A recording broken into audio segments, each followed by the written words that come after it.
नाज़रीन, हम आपसे आम खबर शेयर करते चले। Motorway police secretary motorway police बर वक्त फायर ब्रिगेड की मदद से आग पर काबू पा लिया।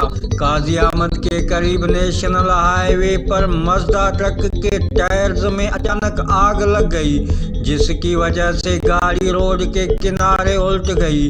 तफसीलात के मुताबिक मुर्गी वाला खाली मजदा ट्रक नंबर TKW 253 जो कराची से वाड़ी जा रहा था, उनके टायर्स में अचानक आग भड़क उठी, जिसकी वजह से ड्राइवर गाड़ी को काबू पा न सके और मजकूरा गाड़ी उल्ट गई।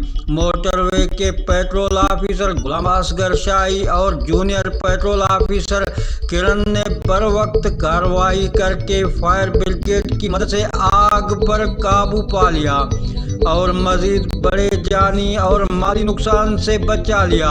मोटरवे पुलिस ऑफिसरान की बर वक्त कार्रवाई पर सेक्रेटरी कमांडर सज्जाद हुसैन भट्टी ने खुश होकर मज़कूरा अफसरान को तारीफी असनाद और केशनामा देने का ऐलान किया।